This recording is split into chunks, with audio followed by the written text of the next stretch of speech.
Simulat sa pool ng kanyang pamamahala, naging kontrakatuwalian si Pangulong Aquino. Naging sentro ng kanyang administrasyon ang mabuting pamamahala o ang pagtahak sa daang matuwid. Pero may mga pumupuna na hindi raw sapat ang mga naging hakbang ng Pangulo. Nakatutok si Lea Alvis. Kung walang korap, walang mahirap.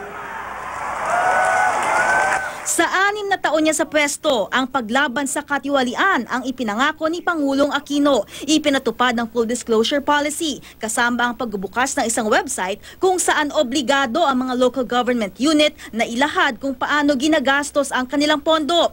Nagkaroon din ng Open Data Initiative, kaya nakikita na ngayon ng publiko sa government website ang datos mula sa iba't ibang ahensya ng gobyerno. Siyang initiative to disclose, pero yung disclosure kasi decision ng gobyerno kung anong i-disclose na information. Subalit kapag ang citizens ang humingi ng information, maaaring wala ito sa website ng government agency.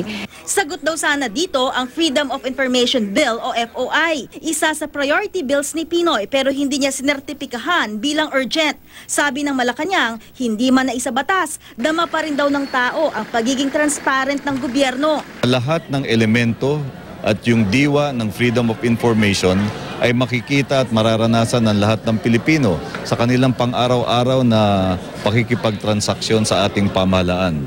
Nariyan yung Citizens Charter, nariyan yung website ng iba't ibang ahensya, nariyan yung electronic procurement, nariyan yung open data. No? Isa pa sa mga ibinida ng Aquino administration ang mga reforma sa budget na ipapasa sa oras at sinusuri ang lahat ng ipinapasok sa budget sa ilalim ng zero-based budgeting.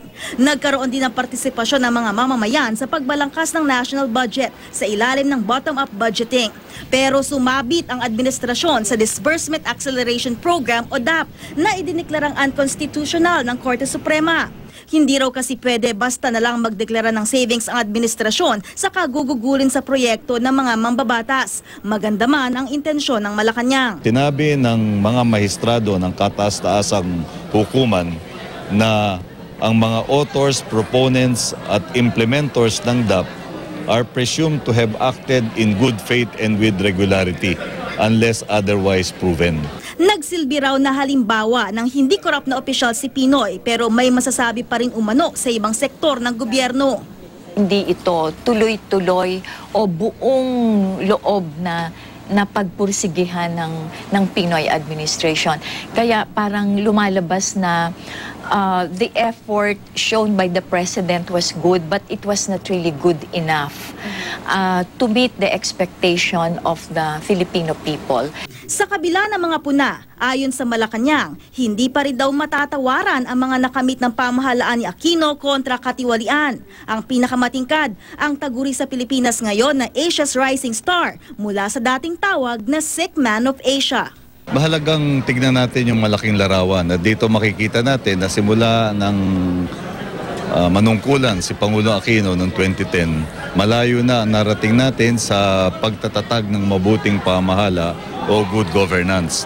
Ang good governance ang naging sentro ng administrasyon ni Pangulong Noynoy Aquino. Anuman ang magandang nasimulan ng administrasyong Aquino, umaasa itong pagtitibayin o hihigitan pa ng susunod na administrasyon ni President-elect Rodrigo Duterte.